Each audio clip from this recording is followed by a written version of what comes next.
राजस्थान की राजनीति में घमासान है जो जोरों पर देखने को मिल रहा है। हनुमान बेनीवाल जिनके घर बिजली का कनेक्शन जो काटना, दूसरी तरफ उनके जो आवास हैं उसको खाली करने के आदेश देना। हमारे साथ बातचीत करने के लिए वरिष्ठ पत्रकार है मुनीश अरोड़ा सर, जिनसे हम बात करेंगे कि वह इसको कैसे देखते हैं। सर, राजनीति में आज तो पूरे दिन यही मामला है जो गरमाया हुआ है। हनुमान बेनीवाल कह रहे हैं कि कहीं न कहीं उनके साथ जिन मुद्दे को उन्होंने उठाया तो कहीं उनके साथ दबाने का काम उनको कर रहे हैं। एक बिजली का बिल, दूसरी तरफ मकान को खाली कराना। जी, बिल्कुल सही बात है कि उनका बिजली का काटना, क्योंकि बिजली का बिल पे नहीं किया उन्होंने, और दूसरा मकान खाली करवाना, इसका नोटिस।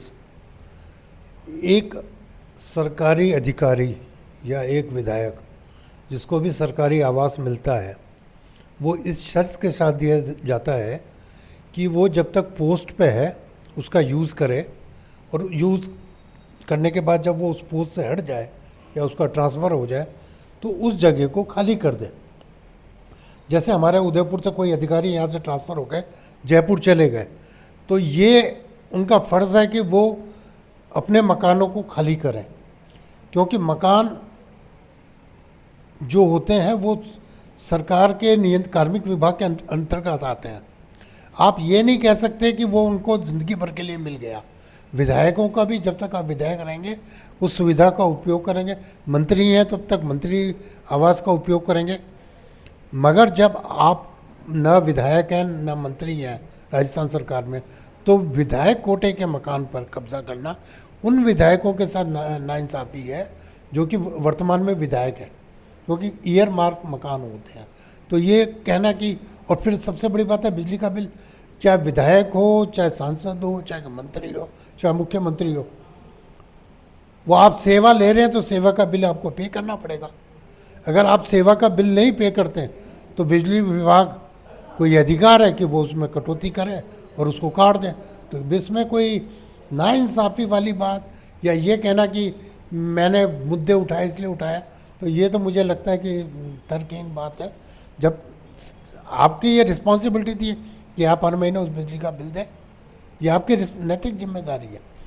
और अगर आप मकान खाली नहीं करते हैं तो आप विधानसभा अध्यक्ष से या जो भी इसकी अलॉटमेंट अथॉरिटी है, जो भी समिति है, उसको ये आवेदन करें कि इन कारणों से मैं ये मकान का उपयोग नहीं कर रहा हूँ और मैं खाली नहीं कर सकता, तो जो भी बाज़ार का रेट है मुझ पे लगाया जाए और मैं उसका पे करूँगा हर मंथ। अगर मैं नहीं पे करता तो मुझे काटा जाएगा।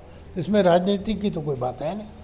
पर सर, चर्चा है कांग्रेस ने इस मामले पर चुप्पी साधे हुई है और बेनीवाल कह रहे हैं कि उन्होंने जो मुद्दा उठाया है ऐसे भर्ती का, लेकिन उसको लेकर जो बढ़ास है वो सरकार उस तरह से निकाल रही है। नहीं, ये तो कहना ऐसा ही भर्ती का मुद्दा उठाया, तो ये तो एक अच्छे राजनेता का काम है। अगर एक कोई अच्छा राजनेता है और एक जन भावना का मुद्दा हो तो उसको उठाना, तो ये इसमें क्या बुराई है, उठाना चाहिए। मगर आपका जो कृत्य है वो अगर सामने आ रहा है तो आप ये कहो कि मैंने ये मुद्दा उठाया था एसआई का, इसलिए मेरे पे ये दबाव डालने के लिए किया गया। मंशा हो सकती है सरकार की, मगर गलती आपकी है ना। ये तो तथ्य सामने आ चुका है कि आप गैर कानूनी रूप से मकान का उपभोग कर रहे हैं और बिजली का भी उपयोग आपने किया, मगर आपने पेमेंट नहीं किया। तो इसमें कहाँ सरकार पे आप दबाव। आप सरकार को आवेदन करें, जो भी विधानसभा अध्यक्ष, जो भी जिनके कोटे का ये मकान है, अगर वो उसको बढ़ाना चाहें तो नियमानुसार जो भी चार्ज लगता है वो दे के बढ़ा सकते हैं। मगर आप ये कहकर नहीं बच सकते कि साहब मैं मुद्दे उठाऊंगा और सरकार मुझसे मकान नहीं खाली करवाए। ये दोनों अलग अलग चीज़ हैं। दो चीज़ों को इकट्ठा करना ये उचित नहीं है। 11 लाख का बिल 3 साल से बाकी, बहुत बड़ी बात है। वैसे तो दूसरे महीने ही काट देना चाहिए। एक आम गरीब का काटते हो कि नहीं काटते हो? बिजली विभाग कर क्या रहा था 3 साल तक? दूसरे महीने उसने क्यों नहीं काटा? नोटिस पीरियड दे के काटना चाहिए था। अगर नोटिस पीरियड निकल गया एक आम आदमी के लिए, आप सख्ती रखते हो, पेनल्टी वसूलते हो और वापस जो लाइट को जोड़ते हो या बिजली कनेक्शन को जोड़ते हो तो उस पर शुल्क लगाते हो, आप उसके ऊपर जुर्माना लगाते हो, तो क्या विधायक होने से क्या आप पे ये कानून लागू नहीं होता? कानून तो सबके लिए लागू है। अगर बिजली उपभोक्ता हैं तो बिजली के कानून के अंतर्गत जो भी चार्जेस हैं वो आपको देने पड़ेंगे। राजनीति में कैसे देखते हैं उठक पटक, बड़ा सियासी घमासान मचा हुआ? देखिए, राजनीति में घमासान तो हमेशा रहते हैं। वो कौन सा दिन है मुझे बता दें राजेश जी जब घमासान नहीं होता? कभी मुद्दे बहुत ज़्यादा गर्म हो जाते हैं, कभी मुद्दे जरा उतनी तेज़ी से नहीं उठते हैं। मगर ये कहें हम कि राजस्थान की राजनीति में मुद्दे ख़त्म हो जाते हैं, वो तो है नहीं। आज जो मुद्दे चल रहे हैं वो हर पार्टी के अंदर भी मुद्दे हैं और मुद्दे बिटवीन पार्टीज भी हैं। कांग्रेस, भारतीय जनता पार्टी भी आमने सामने है, हनुमान बेनीवाल भी उन्हों के सामने है। भारतीय जनता पार्टी के अंदर भी मुद्दे हैं, मंत्रिमंडल विस्तार को लेकर भी मुद्दे हैं। अशोक गहलोत का भजन लाल के ऊपर कहना कि वो एक आम आदमी है, चुने गए, उनको हटाने की साजिश हो रही है, ये भी अपने आप में एक मुद्दा है। भजन लाल का उसको रिवर्ट करना वो भी मुद्दा है।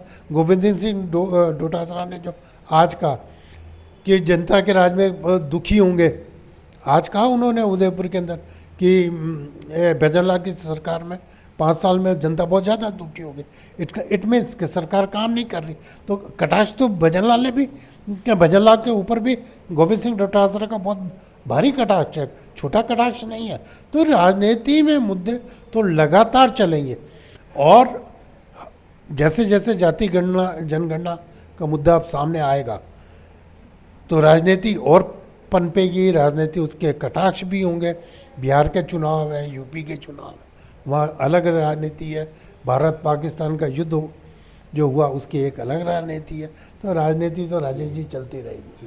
तो ये थे वरिष्ठ पत्रकार मनीष अरोड़ा सर, जिनसे हमने बात की कि राजस्थान की राजनीति में जो सियासी घमासान, जो चर्चाओं का दौर है वह देखने को मिल रहा है। हनुमान बेनीवाल को लेकर जो चर्चाएं वह जोरों पर देखने को मिल रही है। TV9 के लिए राजेश डांगी।